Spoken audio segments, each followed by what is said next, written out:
Hello नमस्कार साथियों, आप सभी का स्वागत है आरपीएफ एसआई और कांस्टेबल के जीएस का प्रैक्टिस सेट नंबर 6 में।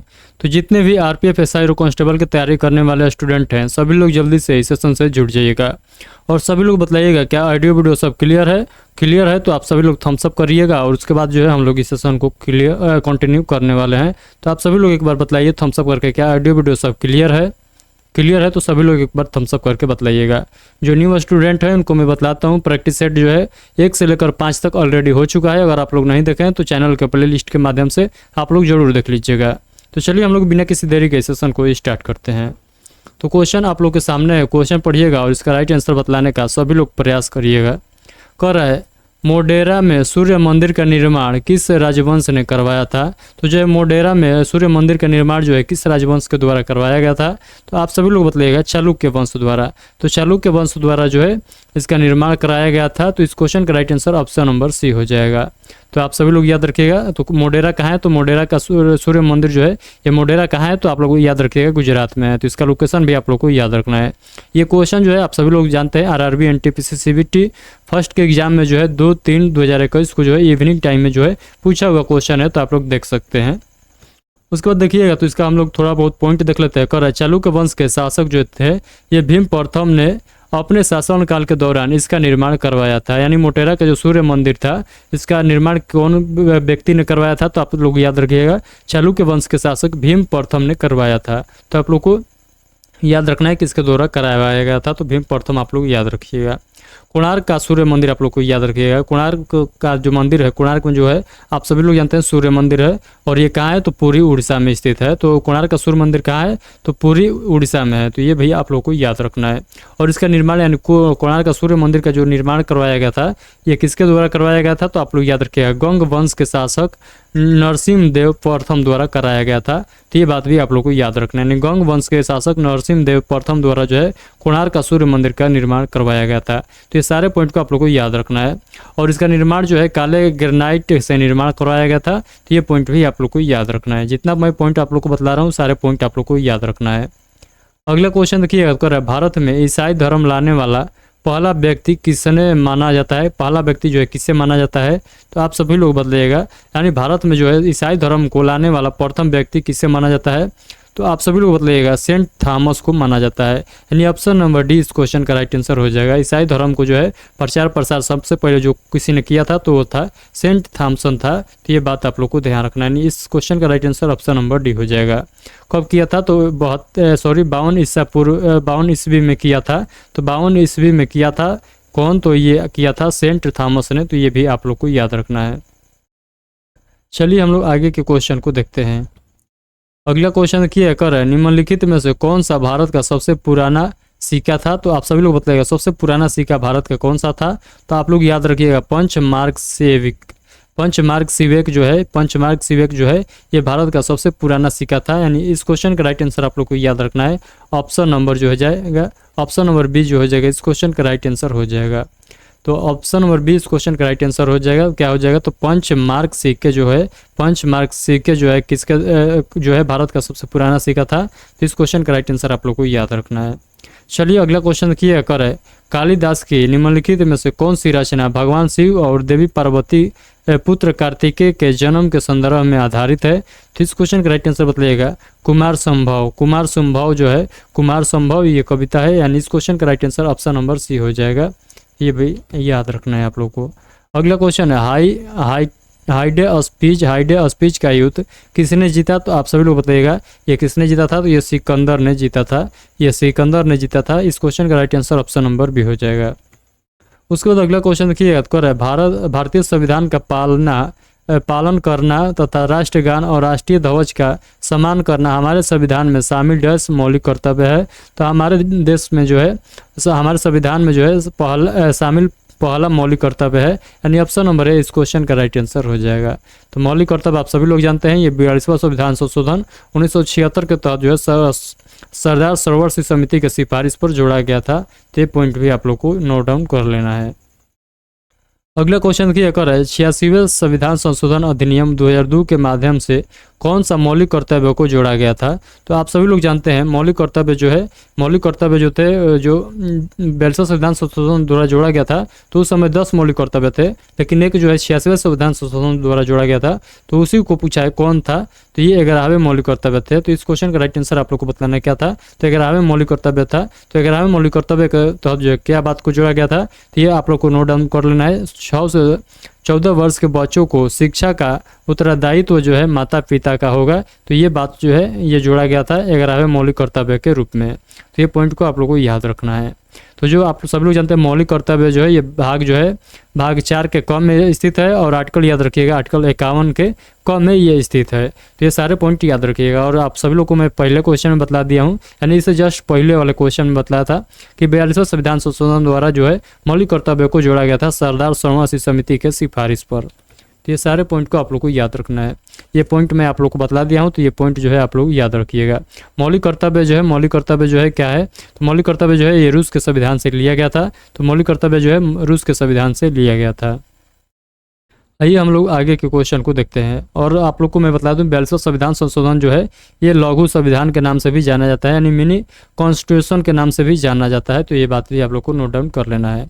अगला क्वेश्चन है, किस संवैधानिक संशोधन ने निर्देशक सिद्धांतों को मौलिक अधिकार पर वरीयता दी। तो आप सभी लोग बताइएगा, ये हो जाएगा 42वां हो जाएगा, यानी ऑप्शन नंबर बी इस क्वेश्चन का राइट आंसर हो जाएगा, यानी 42वां संविधान संशोधन हो जाएगा।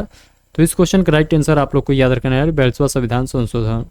चलिए हम लोग आगे के क्वेश्चन को देखते हैं। अगला क्वेश्चन देखिए, अगर भारत के संविधान के किस अनुच्छेद के अनुसार प्राकृतिक पर्यावरण की रक्षा करना प्रत्येक नागरिक का मौलिक कर्तव्य है। तो ये हो जाएगा आर्टिकल 51 के क। आर्टिकल 51 के क सभी लोग जानते हैं, इसके तहत जो है ये मौलिक कर्तव्य का जो है आर्टिकल जोड़ा गया है, यानी इस क्वेश्चन का right answer option number A हो जाएगा।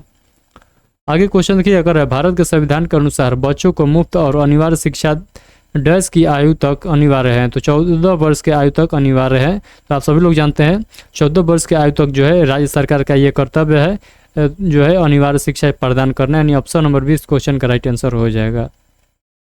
शिक्षा विषय जो है ये समवर्ती सूची का विषय है, तो ये बात भी याद रखिएगा, यानी शिक्षा जो है ये केंद्र संघ और राज्य के दोनों के अंतर्गत आ जाएगा, इसीलिए जो है इसको समवर्ती सूची में रख दिया गया है, यानी आप लोग को याद रखना है शिक्षा जो है समवर्ती सूची का विषय है।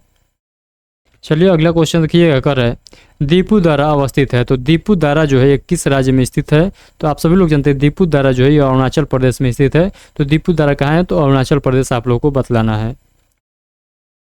तो देख सकते हैं यहाँ पर अरुणाचल प्रदेश के जो है अन्य दारा का आप लोग को नाम याद रखना है, तो रख लीजिएगा बोमडिला दारा, दिहांग दारा और यांगयाप दारा जो है ये सब जो है कहाँ पर है, तो ये अरुणाचल प्रदेश का दारा है। तो ये सारे दारा का नाम आप लोग को याद रखना है। अगला क्वेश्चन है, निम्नलिखित में से कौन सा हिमालय पर्वतीय दर्रा नहीं है जो उत्तराखंड को तिब्बत से जोड़ता है। तो इस क्वेश्चन का राइट आंसर आप सभी लोग बताइएगा सिपकिला दर्रा। सिपकिला दर्रा जो है ये इस क्वेश्चन का राइट आंसर हो जाएगा। तो इस क्वेश्चन का राइट आंसर क्या हो जाएगा, तो सिपकिला दर्रा हो जाएगा। चलिए हम लोग आगे के क्वेश्चन को देखते हैं। तो देखिए हिमाचल प्रदेश का जो है अन्य दर्रा का आप लोग नाम याद रखिएगा। हिमाचल प्रदेश का जो है रोहतांग दर्रा आप लोग को याद रखना है, बड़ा लाचा दर्रा याद रखना है और सिपकिला दर्रा जो है, ये 3 दर्रा जो है आप लोग हिमाचल प्रदेश में हर हाल में याद रखिएगा।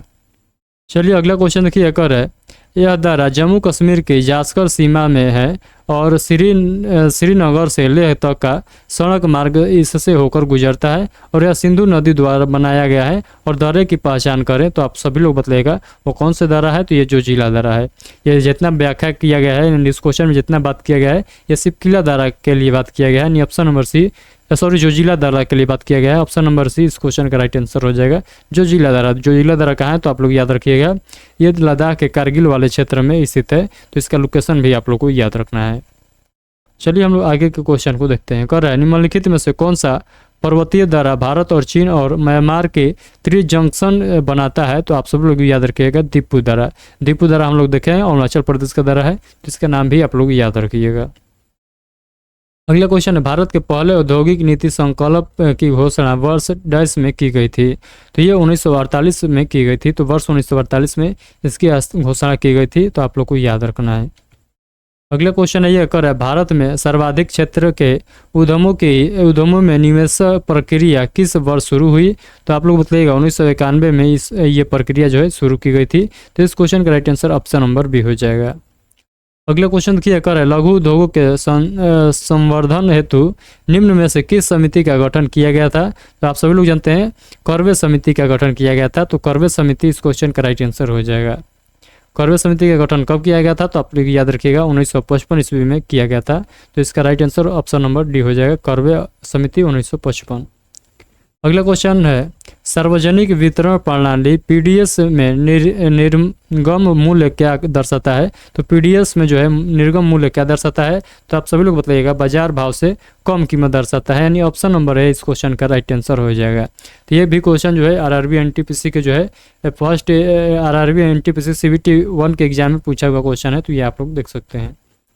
चलिए अगला क्वेश्चन देखिए, कर द्रव्यमान बटा आयतन बराबर क्या होगा? तो द्रव्यमान बटा आयतन बराबर होगा घनत्व। तो द्रव्यमान बटा आयतन बराबर क्या होता है? तो घनत्व होता है, यानी डेंसिटी होता है, यानी ऑप्शन नंबर है इस क्वेश्चन का राइट आंसर हो जाएगा। अगला क्वेश्चन है, ध्वनि का निर्माण डैश द्वारा होता है? तो ध्वनि का निर्माण आप सभी लोग जानते हैं कंपन करने वाली वस्तुएं द्वारा होता है। तो इसीलिए इस क्वेश्चन का right answer option number D हो जाएगा।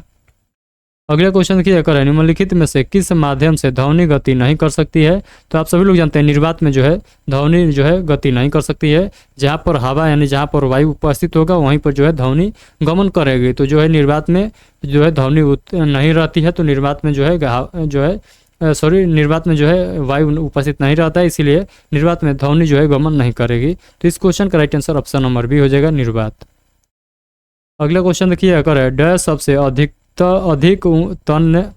तन्य धातु है? तो आप लोग को बतलाना है सबसे अधिक तन्य धातु कौन है? तो ऑप्शन के अकॉर्डिंग बताइएगा। ये हो जाएगा सोना। सोना जो है यानी गोल्ड जो है सबसे अधिक तन्य धातु है, यानी ऑप्शन नंबर सी इस क्वेश्चन का राइट आंसर हो जाएगा। जिसका परमाणु संख्या आप लोग याद रखिएगा, सोना का जो परमाणु संख्या होता है ये 79 होता है। तो ये बात भी आप लोग को याद रखना है। इसका कहने का मतलब आप सब तन्य धातु कहने का मतलब आप लोग को याद रखना है। तन्य मतलब जो है खींचने पर आप लोग देखिएगा सोना को खींचिएगा तो बहुत ज़्यादा पतला हो सकता है, यानी बहुत ज़्यादा दूर तक फैल सकता है। तो सोना जो है जितने खींचिएगा उतने ही बढ़ेगा। तो ये तन्य का मतलब हो गया। तो ये बात आप लोग को याद रखना है। अगले क्वेश्चन की है, कांस्य है? तो कांस्य आप लोग को बतलाना है कांस्य जो है कांस्य क्या है? तो कांस्य एक मिश्र धातु है। कांस्य क्या है? तो मिश्र धातु है। किसका है? तो किन दो तत्वों से मिलकर बनता है मिश्र? तो आप लोग याद रखिएगा तांबा और टिन को मिला देंगे तो ये कांसा बन जाएगा, यानी ऑप्शन नंबर 20 क्वेश्चन का राइट आंसर हो जाएगा। यानी मिश्र धातु है तांबा और टिन का। तो ये बात आप लोग को याद रखना है। और पीतल यहाँ पर याद रखिएगा, पीतल जो है तांबा और जस्ता का जो है मिश्र धातु है। तो ये बात भी आप लोग को याद रखना है। चलिए अगला क्वेश्चन देखिएगा, एक वयस्क मानव हृदय का औसत भार लगभग कितना होता है? तो आप सभी लोग बताइएगा हृदय का औसत भार कितना होता है। तो आप सभी लोग इस क्वेश्चन का राइट आंसर बताइएगा। यानी हार्ट आप लोग जो देखे हैं, दिल देखे हैं, तो दिल का आप लोग को क्या बतलाना है? यानी आप लोग को क्या बतलाना है? तो उसका लगभग में आप लोग को औसत भार बतलाना है। तो इस क्वेश्चन का राइट आंसर आप लोग को याद रखना है 300 ग्राम जो है इसका औसत भार हो जाएगा। तो इस क्वेश्चन का right answer option number B हो जाएगा। अगला क्वेश्चन देखिए, कर इनमें से कौन सा हृदय की समस्या का निदान करने में मदद करता है? तो हृदय की समस्या का निदान करने में मदद जो करता है ये करता है ईसीजी। ईसीजी जो है ये करता है मदद। तो इस क्वेश्चन का right answer option number A हो जाएगा। अगला क्वेश्चन देखिए, कर है मानव शरीर की सबसे बड़ी धमनी कौन सी है? तो मानव शरीर की सबसे बड़ी धमनी के नाम पूछेगा तो आप सभी लोग जानते हैं महाधमनी। महाधमनी आप लोग जैसे ही नाम पढ़िएगा नामे से पता चल जाता है कि सबसे बड़ी धमनी यानी महाधमनी। तो महाधमनी इस क्वेश्चन का राइट आंसर हो जाएगा। अगला क्वेश्चन देखिए, कर इनमें से कौन सा रक्त के जमने के लिए आवश्यक खनिज है? तो आप सभी लोग जानते हैं जो रक्त को जमने के लिए जो है कौन से आवश्यक खनिज है? तो आप सभी लोग जानते हैं कैल्शियम। कैल्शियम इस क्वेश्चन का राइट आंसर हो जाएगा। और विटामिन पूछेगा तो विटामिन के। तो विटामिन के आप लोग को याद रखना है। तो इस क्वेश्चन का right answer option number D हो जाएगा। रक्त का थक्का किसके जो है मदद से जमता है? तो आप लोग याद रखिएगा विटामिन के मदद से जमता है। अगला क्वेश्चन है, निम्नलिखित में से कौन सा महाराष्ट्र का लोक नृत्य है? तो आप लोग ऑप्शन के अकॉर्डिंग बताइएगा इसमें से जो है कौन महाराष्ट्र का लोक नृत्य है? तो आप सभी लोग जानते हैं लावड़ी जो है ये महाराष्ट्र का लोक नृत्य है। तो ये भी आप लोग को याद रखना है। और तमाशा भी आप लोग याद रखिएगा, तो तमाशा जो भी महाराष्ट्र का है और लावड़ी भी जो है महाराष्ट्र का है। उसके बाद आप लोग बिहू का नाम जानते हैं, तो बिहू जो है असम से रिलेटेड है। और मंडो जो है आप लोग उसके बाद है बाउल। बाउल आप लोग को याद रखना है, बाउल जो है पश्चिम बंगाल से है, तो ये बात भी आप लोग को याद रखना है। बिहू जो है असम से, लावड़ी जो है महाराष्ट्र से और बाउल जो है ये पश्चिम बंगाल से है, तो ये सारे पॉइंट आप लोग को याद रखना है। उसके बाद अगला पॉइंट देखिएगा, अगर निम्नलिखित में से कौन जो है दक्षिण भारत का शास्त्रीय नृत्य नहीं है, तो यहाँ पर आप लोग अंतिम में देखिएगा तो कह रहे हैं नहीं है, तो आप लोग बताइएगा दक्षिण भारत का शास्त्रीय नृत्य कौन नहीं है। तो आप सभी लोग इस क्वेश्चन का राइट आंसर बताइएगा सत्रिया। सत्रिया जो है ये असम का है, तो सत्रिया जो है ये असम का जो है शास्त्रीय नृत्य है, तो ये आप लोग को याद होगा। यानी इसके बाद देखिएगा तो मोहिनी अट्टम, कथकली और भारतनाट्यम। तो मोहिनी अट्टम जो है ये आंध्र प्रदेश का है, और कथकली और भारतनाट्यम जो है ये आप सभी लोग जानते हैं तमिलनाडु का है। और मोहिनी अट्टम और कथकली जो है ये कहाँ का है, तो केरल का है। तो ये जो है ये दक्षिण भारत का शास्त्रीय नृत्य है। तो इसीलिए इस क्वेश्चन का right answer option number A हो जाएगा, क्योंकि यहाँ पर पूछा था कौन इसमें से जो है दक्षिण भारत का शास्त्रीय नृत्य नहीं है, तो इसी के अकॉर्डिंग जो हो जाएगा इस क्वेश्चन का right answer option number A हो जाएगा। अगला क्वेश्चन देखिए, कर सर्वाधिक एकल स्टूडियो रिकॉर्डिंग के लिए गिनीज वर्ल्ड रिकॉर्ड किस गायक के नाम दर्ज है, तो आप सभी लोग बताइएगा आशा भोंसले। आशा भोंसले का जो है ये नाम रिकॉर्ड है, तो इस क्वेश्चन का right answer option number C हो जाएगा। उसके बाद अगला क्वेश्चन देखिए, कर निम्नलिखित में से कौन सा प्राकृतिक सितार नहीं बजाता है, तो आप सभी लोग बताइएगा। तो इस क्वेश्चन का राइट आंसर आप सभी लोग बताइएगा। तो इस क्वेश्चन का राइट आंसर जो है आप लोग को जो है होमवर्क के तौर पर है, यानी इस वीडियो के ऑफलाइन जो कमेंट बॉक्स होता है, कमेंट जो होता है उसमें आप लोग को बतलाना है। तो इस क्वेश्चन का राइट आंसर आप लोग इस वीडियो के कमेंट बॉक्स के माध्यम से जरूर बताइएगा। तो आज के प्रैक्टिस सेट में जो है हम लोग इतना ही क्वेश्चन रखते हैं, और जितना क्वेश्चन मैं कराया हूँ सारे क्वेश्चन आई होप कि आप लोग को क्लियर हो गया होगा।